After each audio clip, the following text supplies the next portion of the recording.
And in the very start of the soliloquium, so St. Bonaventure already says that God is the one who is closer to you than you are to yourself.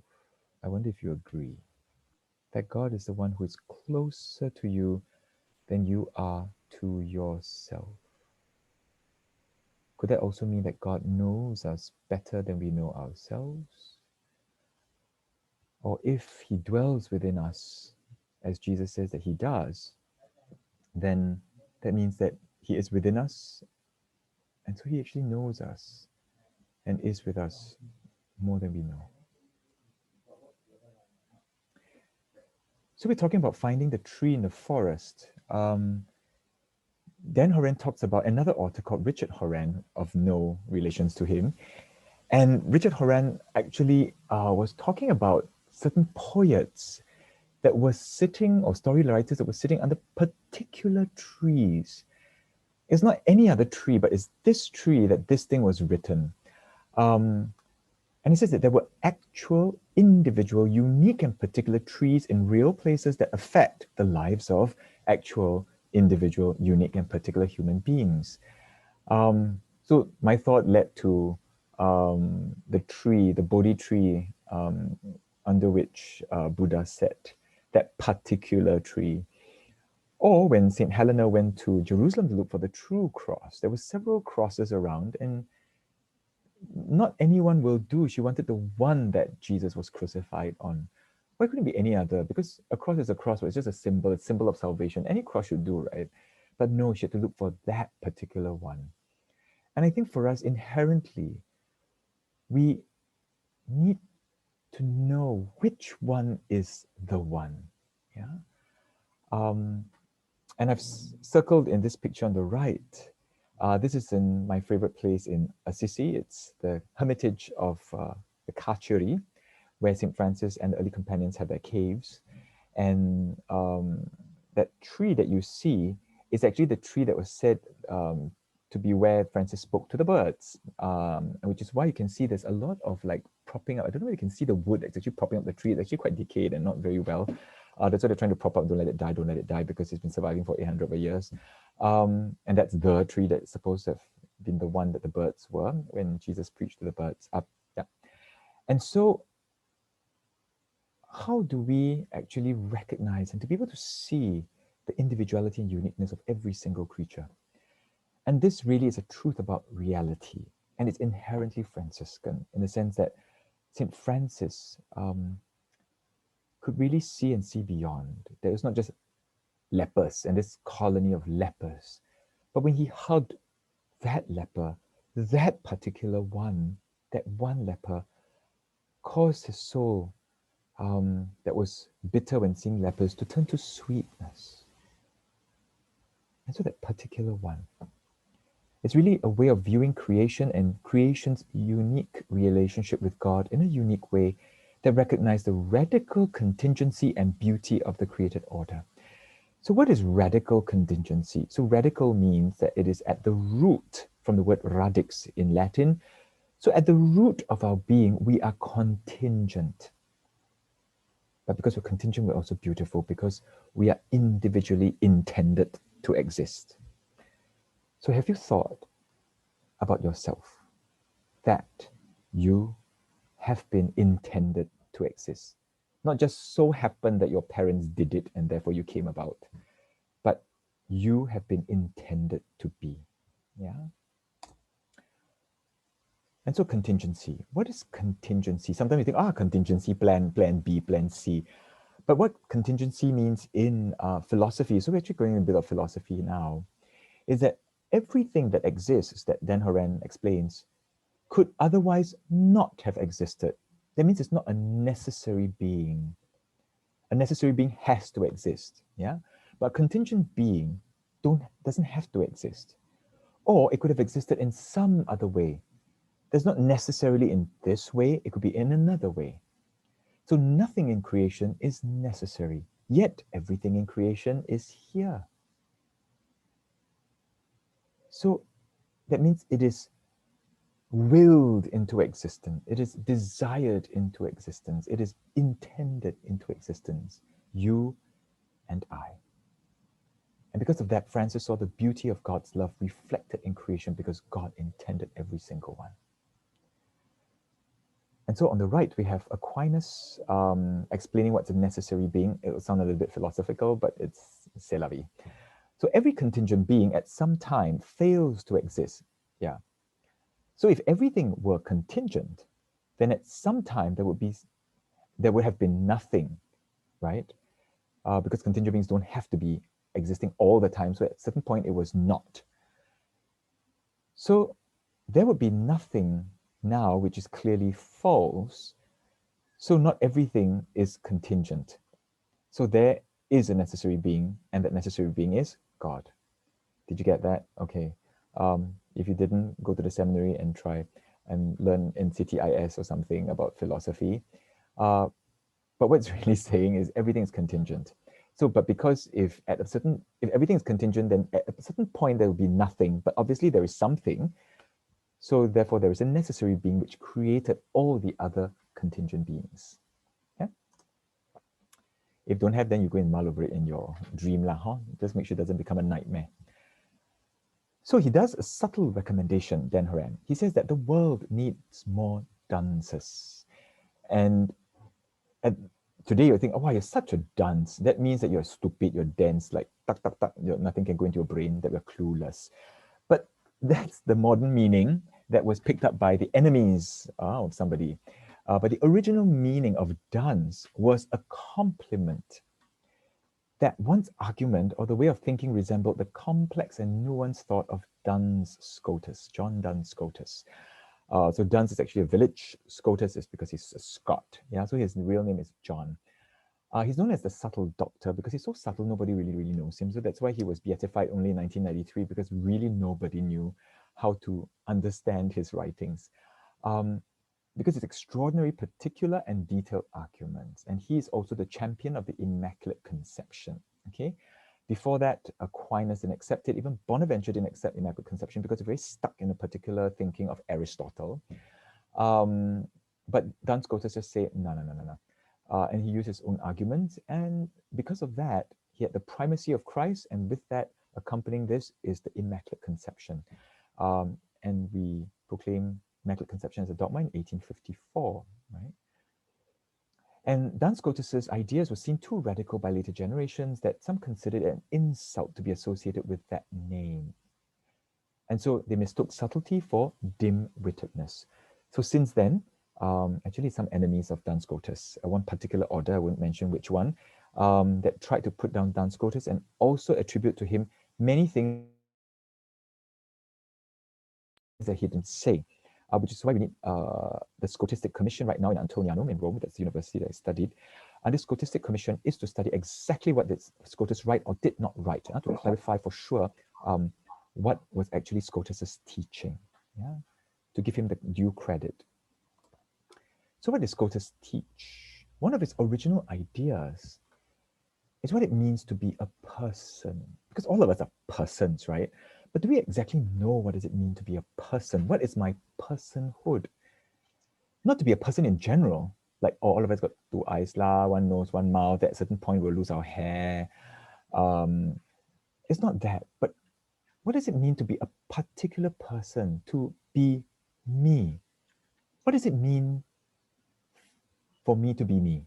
Yeah, and I have a picture of Carlo Acutis, who actually was said to have said, all are born as originals, yet many die as photocopies. We try to be somebody else. It's good to have role models and try to be, but at the end of the day, we have to be us individually. Yeah, St. Francis did say that at the end of his life, the Lord has shown me what is mine to do. May he show you yours. And I think that's also the inspiration for a lot of our theologians, our Franciscan theologians, to keep looking at what is mine to do. If God created me uniquely and loves me personally, so I have my own identity, then I must have my own mission as well. And what is that? And so one popular explanation at the time of Scotus would have been, okay, wait, let me see. Somebody, I'm hearing some, anyway. Yes. So at that time, there was a popular explanation that identified something which is shared in common, and that's called the substance. Okay, so we're really going to deep philosophy here. And then we look at the differences, which is the form. Okay, so we have the substance and the form. That which makes us who we are, is that the substance or the form? Am I just merely a human being, or am I Derrick? Yeah. And the form can be the height, the weight, the age, the color, the shape.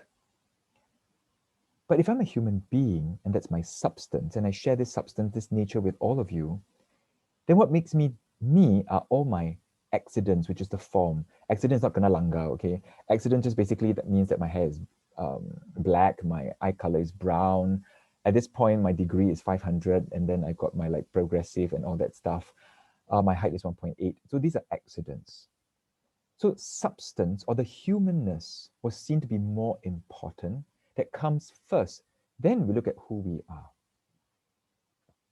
Get it? Yeah? Okay, so we look at what's common first and then look at individuality. Well, Scotus's explanation.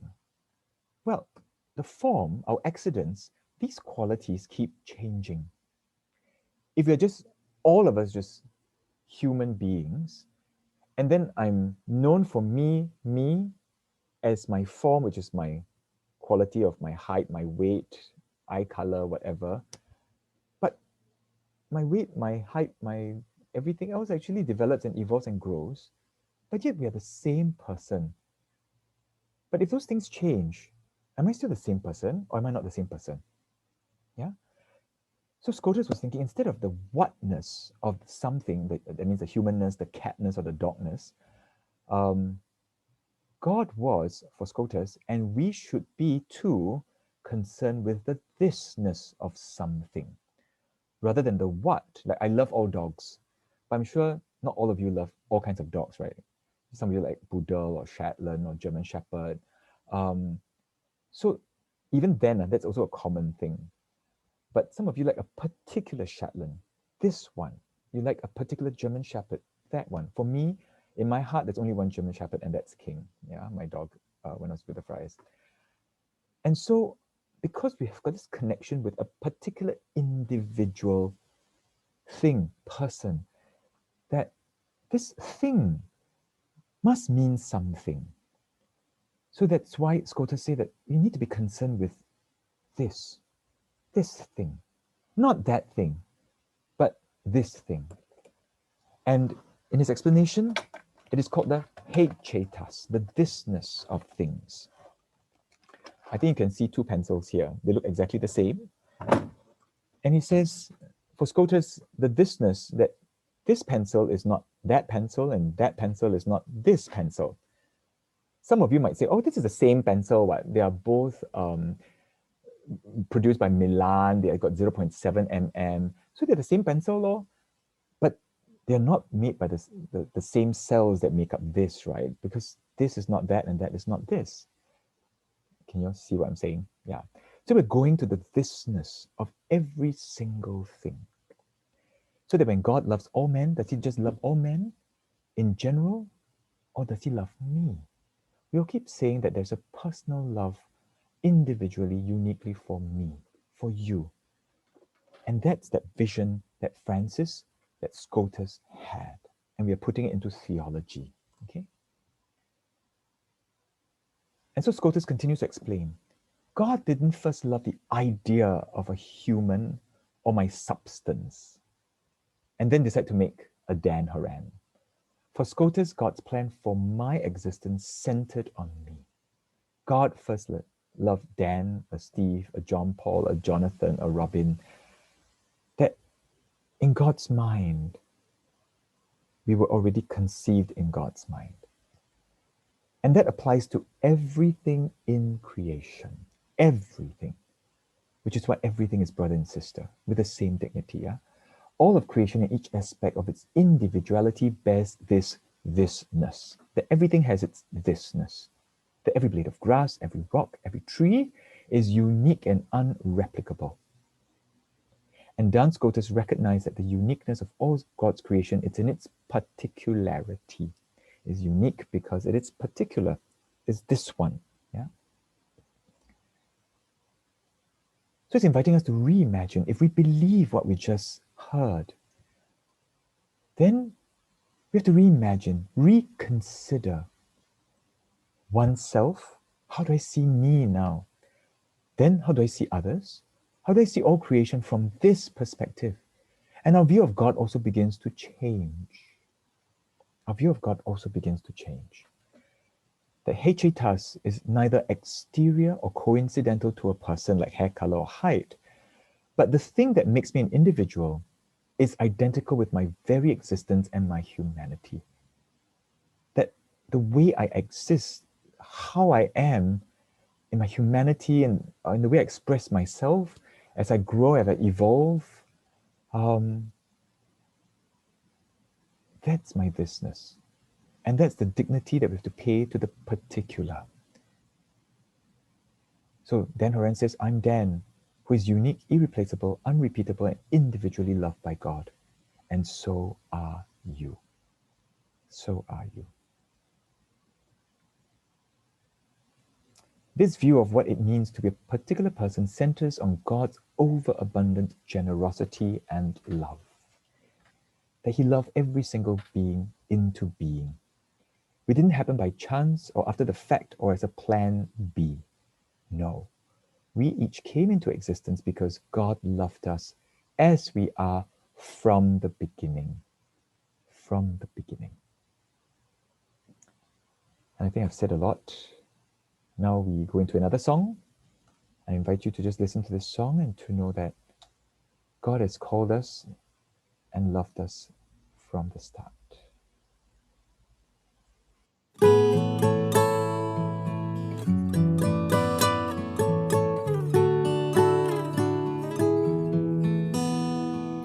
There are days when I can see the light, feel so empty, all alone. No one can understand me. How should I go on pretending to be me? Then a voice cries out the words that set my spirit free. Take my hand and trust in me. I made you from the start.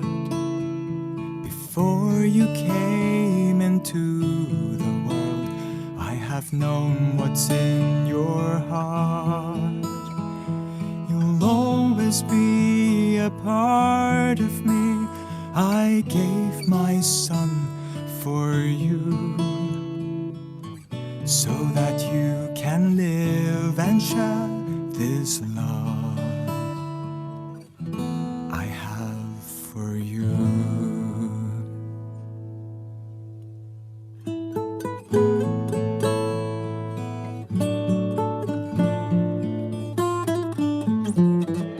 Many times it feels like I can't help but keep on falling on my own. Nothing matters to me now. How should I go on pretending to be me? Then a voice cries out the words that set my spirit free.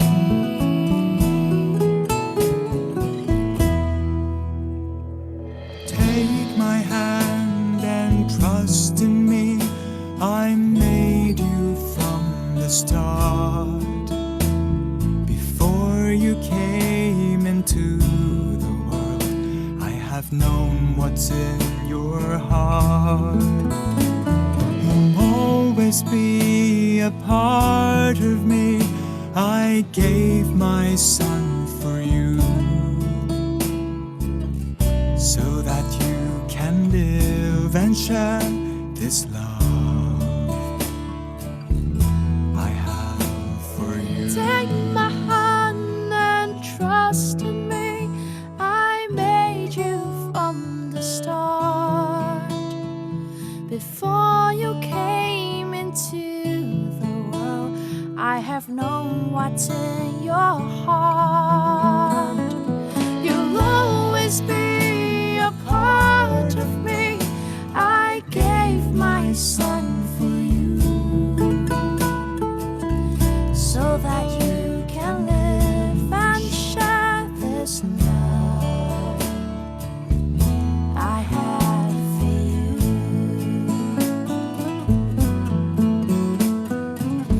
so that you can live and share this love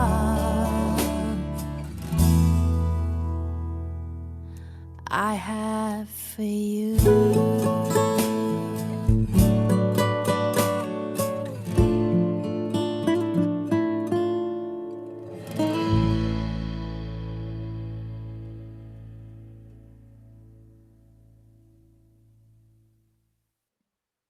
And yes, so how should we go on pretending to be me?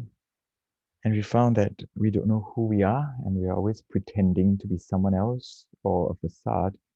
Then hopefully the second part of the talk, we'll try to find some road towards our true self. So the appreciation of inherent dignity that comes directly from God. And even Pope Francis in Fratelli Tutti would also say the same, and to re-echo this, that our inherent dignity, it is deep within us, and that comes from God, because we're made in the image and likeness of God. And if we were identical with our, and who we are is identical with our very being, from the first moment of our existence, we have a unique value and personhood. From the first moment of our existence. And this is very, very Scotus because for Aquinas and Bonaventure, they believe that after the sexual act, conception happens, but the soul only comes in 40 to 46 days for a male and 80 to 90 days for a female. And that's when the soul comes in, and because of the sexual act, original sin is passed. And then this original sin that's in the zygote, of course they never use such words then, on the embryo, would then contaminate the soul. And so they had issues with immaculate conception. But for Scotus, he sees that the moment of conception is that very moment then. There's no such thing as a 40 days, 80, 90 days, then the soul comes in. The moment that of conception, God gives the soul at that point, and that came from Scotus. And so here we have to appreciate that from the moment of our existence, already from the beginning, our soul is given to us, and therefore we have a unique value and personhood. And each person's value does not come from the outside, what we do, what we have, what we possess, or what people think, or even what we think about ourselves. That value comes from God. And so our dignity rests at the core of who we are. Just as we have to value ourselves, to see ourselves as God does, so too do we have to see what unique value and dignity in others. And so this point of see ourselves as God does, and I think I have nagged you to death, that this actually is contemplation. Contemplate is really to see as God sees, not what your parents see, not what society see, not what your favorite teacher sees, or even what you see in the mirror. It's how God sees you, how God sees me. When God sees me, how does he look at me? And I think that's a question we always have to ask ourselves.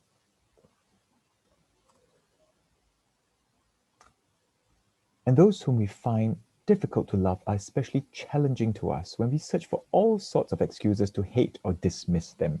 And I think we've got such people in our lives that somehow there's this natural disdain or repulsiveness, just like how Francis felt just very repulsed when he was looking at lepers. And I mean, for good reason, they were contagious. He was vain. So if he kena leprosy, you can imagine that he had to live outside, digits dropping, he'd be disfigured, absolutely not the life that he wanted. And I think there are many lepers in our own lives as well. and it find it very difficult and challenging to love, to embrace. But Scotus's view reminds us to see others as God sees them. How does God see that leper that was walking in la la la that day, and then Francis saw and then decided to hug? Because he could see that leper is worth loving and worth embracing. And we can also say that he embraces inner leper that day as well. So often we don't see it, hence hatred and wrongdoing in our world easily forget what it means for us to be created in the image and likeness of God. And in this picture on the left, painted by Cowling, I might have explained it before, but I'll just repeat myself again. It's one of the most beautiful pictures I find of the series that she painted of the life of Francis. And because the leper, no one wants to go and touch a leper, right?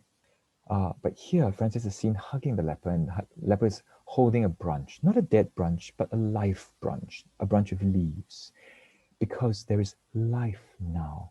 Someone is seeing him or her for who he or she is, and is loved and embraced and valued and respected. And for Francis, he said in his testament that what was bitterness was turned to sweetness. There is a conversion, and that tau cross behind that was painted by Cowling, because she said, I asked her, why you paint the tau cross behind? Because it's a sign of penance, of conversion. And she said, to know when I was painting, it just felt like it had to be there. So this is the artist's intuition and inspiration from the Holy Spirit, that really this was the cornerstone conversion experience for Francis.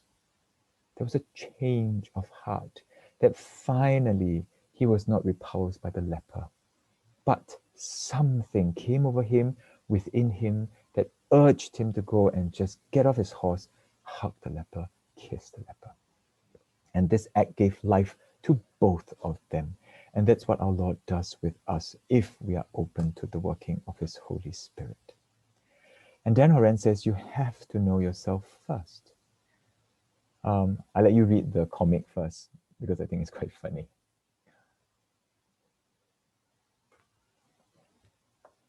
So, when you look in the mirror, do you tell yourself like, you are crazy, you are gila? And I think first we have to have a healthy relationship with ourselves. Love your neighbor as yourself. Do we love ourselves? What kind of relationship do I have with me? Do I always punish myself for failing, for not being perfect, for not being able to say no? I'm always doing so many things and doing nothing. It sounds like my life, actually. Am I always having to please people, meet demands of different people? So what kind of relationship do I have with myself? What are my basic needs? Are those healthy needs or unhealthy needs? So we have to know, you have to know yourself before you can really know another person. We are really mirrors to one another. And I think Pope Francis in Fratelli Tutti also says that only in the greater community that we can really know who we are. And yes, the others really mirror us to ourselves, but we also are invited to reflect and to know who we really are before we can really know the other in depth, rather than we do projection or transference or whatever, right? And so Dan Horan tells of this story of a friend who was always, when he was dating, he was always trying to be like the girlfriend, what the girlfriend needs. So he morphs into like a different being with different girlfriends. So who is this guy? What is his identity? Where's his stable identity? And I think we have to ask ourselves, are we like that? When we're in with this group, do I become like this? When I'm with that person, do I morph to become like that way? When I'm with my parents or with my siblings, am I a different way? Who am I stably me, right? And so Dan Horan says that when we look outside ourselves to find who we are, then our relationships will inevitably suffer. Because if we don't relate with other people as we authentically are, as we really are, then who are we relating? What core are we relating from? Yeah? And then when we relate with God, then from which persona, which facade are we relating to God? Yeah, is it my perfect, like, good boy, good girl image? Or can I relate with God as I am at this point of my life? And so Dan Horan says we cannot build a strong foundation for a relationship with other people without first knowing ourselves. And this is actually bound for failure if we don't know ourselves, because at a certain point of time, our cry for authenticity would bubble up. And then finally we're like, oh my gosh, I don't even know who I am. And I've been relating with this God that I feel that God wants me to be a particular way. And then when I find that my authentic self is coming out, then that relationship with God has been like this, or relationship with my spouse has been like that, or my better half. And then I just like, oh my gosh, I can't do this. Yeah. So it's the pretending to be me thing. And we get tired. Yeah. And we get frustrated and we get angry. And really, we have to get to know, Dan Horan says that he has to get to know his partner for who she is and not just to search for himself. Otherwise, it's exploiting the partner. We're using the other to know ourselves. But we have to accept the people that we relate with for who they are. Yeah. And so here is a quotation from Brian McGill, who says, know yourself, be yourself, love yourself. Seek goodness and be goodness, seek beauty and be beauty, seek love and be love. So you find a lot of being words, right? I think when we were growing up, some of us did the being and becoming. I don't know whether you're from that generation. It was my generation. And it's written by a Catholic, by the way. This is the primary school like, moral education book. And I think a lot of us struggle with the verb to be. We're more used to have and to do. Like, oh, that I can do this conference, I can organize this, I can facilitate, I can do this document, I can give this talk. It's all about doing or having. But when we talk about being, then it's like, okay, is there a measurement for this? And so Dan Horan quotes and refers to Thomas Merton, yeah, the Trappist monk. And Dan Horan actually wrote a book on the Franciscan heart of Thomas Merton. So a lot of these things I think is gleaned from there as well. And Thomas Merton talks about the true self, that the wisdom of dance coaches provides us with a little map of finding who we are. Thomas Merton says, where we find God is at the same point where we discover our true self. Wow. And I think this is really reminiscent of St. Francis on Mount Alvernia, asking God, who are you, O God, and who am I? And then when he found God, he had the stigmata. So in his stigmata, his true self, which is in conformity with our Lord Jesus Christ, that the inner self burst out into the external self with the wounds. And then that's where he was totally united with his God, his Christ, and he found his Christ. That same point. And so following the same notion of hechetas, remember the hek means thisness, Merton develops the concept of thisness in terms of our true self. The true self is discernible only within because, as Scotus explained, who we are is, at its core, identical with our very existence. Who we are is, at its core, identical with our very existence.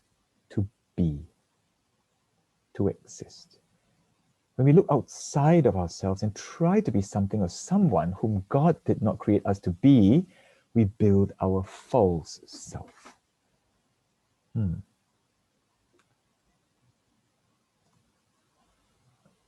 so Thomas Merton continues, every one of us is shadowed by an illusory person, a false self.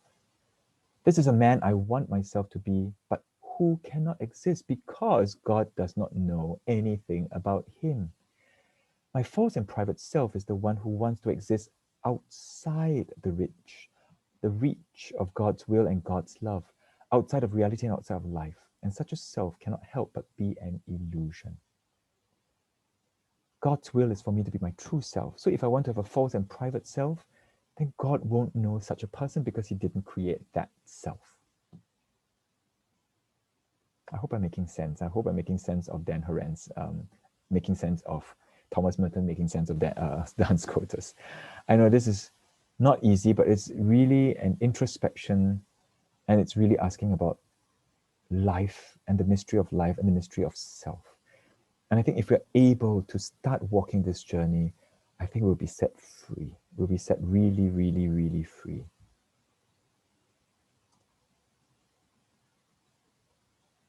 And so the more we try to build up our false self, the less able we are able to connect with God and others.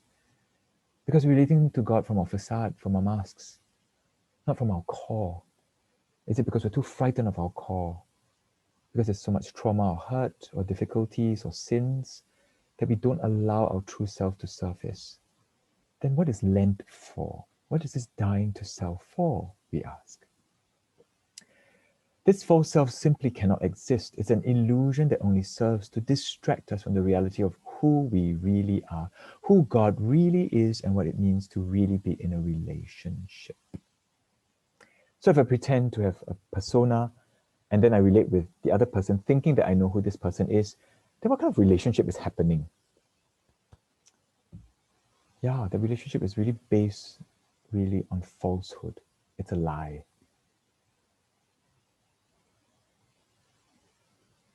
For it is God who created our true selves, our unique and unrepeatable hate chetas, which is why Merton says that God cannot know our false selves because God did not create them. We did.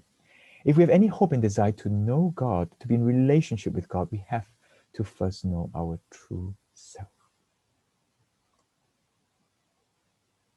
And here, Dan Haran goes a little bit further to talk about the digital self, which can be our false selves. Yeah. So many ways, the false selves come to the focus of our energy because to put up this facade, this persona, this mask, it is very tiring because you have to pretend to put up this dam, this wall. One day, this dam is just going to break. Just like the dam that kept the water to prevent that forest people in Frozen 2. But that dam needs to be broken to give life to everybody. That finally can save Arendelle as well. I think John Paul Tan is absolutely lost, but that's okay. And it stems from insecurity about how acceptable we are just as we are. It stems from insecurity. How many people do we know that are so insecure, especially the aggressive ones, the defensive ones that are particularly aggressive in their defensiveness? We know so many people who are insecure and they cannot accept themselves. Yeah. And so they put up a false self. That's why very vulnerable people put up this strong facade, but actually within is a very frightened child. Just going back to Frozen, just like Elsa building up this ice castle right at the top of a mountain. And if anyone try to go near to her, she put up this spiky icicle thing to keep people away. Because really deep inside, she is so frightened. So frightened. And that's why Anna has to sing, "Do you want to build a snowman?" But no, because she's so frightened, she'll hurt Anna once again. And many of us are really crippled by fear, and thus we isolate ourselves and we put up facades, put up fortresses. And this false self can also be boasted or emphasized by our culture, social media.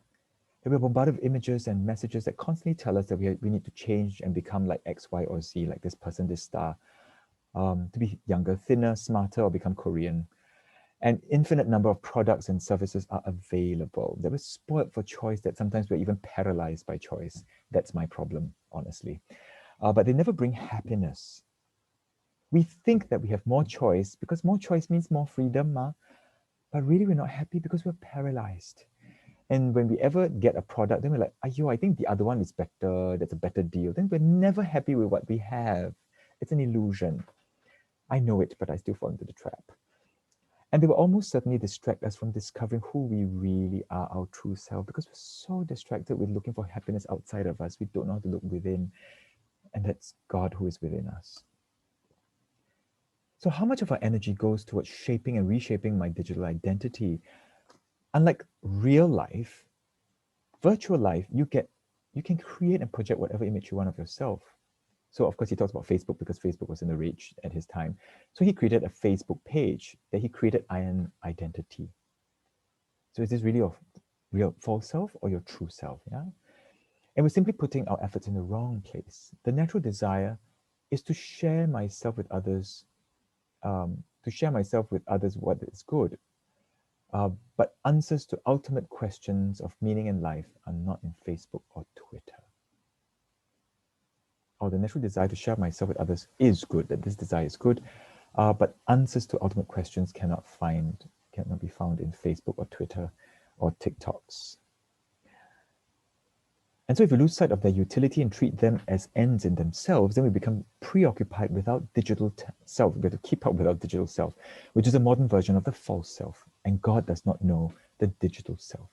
So one of the greatest challenges of our age is the need to disconnect from technology in order to reconnect with ourselves, with others, and with God. And St. Francis' life was a model and inspiration for Scotus, and even Merton said, this is in Admonitions, what you are before God, that you are and nothing more and nothing less. Yeah, you are who you are. But doesn't mean that I am who I am, and so I'm stuck in my sin. Yeah, we are always encouraged to grow in virtue. But the thing is that we don't have to put up a false self. What we needed to do is to see ourselves as we truly are, is to look at ourselves with the eyes of God. And one looks in the mirror of the soul with the eyes of a loving God who created each of us as he or she really is, no more, no less. And Bonaventure, in another writing called Hexameron, means the 6 days of creation, wrote, I see myself better in God than in myself. I see myself better in God than in myself. How do we do that? And so, my dear friends, every life is sacred. It is only in embracing that image of ourselves and others that we are able to, in turn, embrace God. And we come to St. Clare, this last part of the chapter. And St. Clare reveals the deeply intimate perspective of what a life of Christian living should look like. And speaking of Jesus Christ, she often uses the phrase a sister, spouse, and a mother, to Jesus. Clare has a very spousal conception of her and Agnes, and this Agnes is Agnes of Prague, whose feast day we celebrate tomorrow. She was a Bohemian princess, and she gave up several proposals in marriage, including the Holy Roman Emperor Frederick II. And that's the one that was fighting Pope Innocent III. Anyway, her spousal conception, her relationship with God, and the choice to give up an earthly spouse in exchange for a heavenly spouse of more noble stock. And so we have here St. Agnes of Assisi and with Agnes of Prague, and they wrote many letters to each other. And thank God, St. Agnes, being a noble woman, knows how to keep letters, and that's why we still have letters of Clare to Agnes. Yeah, we have nothing of Agnes to Clare, but we still have those letters of Clare to Agnes. And in there, it talks a lot about poverty, of being able to give up, to re-examine what is important in our lives, and so that what is not important, give up, let go. And in the epistle to Agnes, this letter to Agnes, it talks about the joyful praise of Agnes's abandonment of a royal lifestyle and the privilege, and to focus not on this world's rewards, but on those of God. And so, am I looking for the latest gadgets or the size of my bank account? What am I really looking for in life? Even in religious life, we can have a competition to see who has the poorest clothing, and sometimes we seek recognition or status of being the nicest or poorest attired person. Yes, so some people pride in dressing in Armani's and everything, and some pride themselves in dressing in the poorest and really tattered habits. Yeah, so in both is not sine proprio, meaning that we still want to cling to certain status, certain recognition. So do I determine who I am based on who I think others are? So that's a question that's asked by Dan Horan. And so St. Clare says, choose poverty. Choose first those relationships with God. Look for who you really are in relationship with who God really is. Dating God is just another way of talking about being in relationship with the one who needs nothing or no one else to be real. Be real. To love God as a sibling, spouse, or parent is for Clare the path to really knowing one's self and God. And that's Clare's secret and path. To love God as a sibling, a spouse, or parent. And here we have, I think, we can say an aspirant or even a postulant having the hair cutting ceremony to join the poor Clares. And so Claire says to contemplate. And so for Claire, her words are to gaze, to consider, to contemplate, and then to imitate. So always return to the source of our real identity and contemplate who we are before God, the source of our real identity. So she says, place your mind before the mirror of eternity. Place your soul in the brilliance of glory. Place your heart in the figure of the divine substance, and through contemplation, transform your entire being into the image of the Godhead itself. And for those of you who have been to San Damiano, I think you'll recognize this phrase. Through contemplation, transform your entire being into the image of the Godhead itself. Transform, just as St. Francis had the stigmata. So like Claire, Francis, Merton, and Scotus, may we strive evermore to become dancers in the world of false selves, in finding who it is we really are, uncovering our true self, as it were, we ultimately find God. For it is God who loved, created, and sustains us in our very individuality and uniqueness. And so some questions for musing. So many things. You can pick one question, two questions, all or none, whatever stays in your heart. So what message did stay in your heart? Yeah. Some other reflection questions from today's topic. Can I really see the beauty and uniqueness of my own hechetas, my own thisness? Can I see that I'm uniquely beloved? This is my beloved son, listen to him, like yesterday's gospel. Can I see myself as uniquely, individually, and personally loved by God? We always say that, we always hear that, but do I really believe it? So what can I do to find my true self? Do I dare find my true self in God? Do I dare walk this journey, this adventure to find my true self? And what does that mean? Okay, so these are the questions for reflection. I invite you to take 5 minutes. We come back at 9:05 in our breakout rooms, and we do some sharing on what we have heard today. So have a good time with the Holy Spirit, and to embark on this exciting but a little bit daunting journey of finding our true selves in God.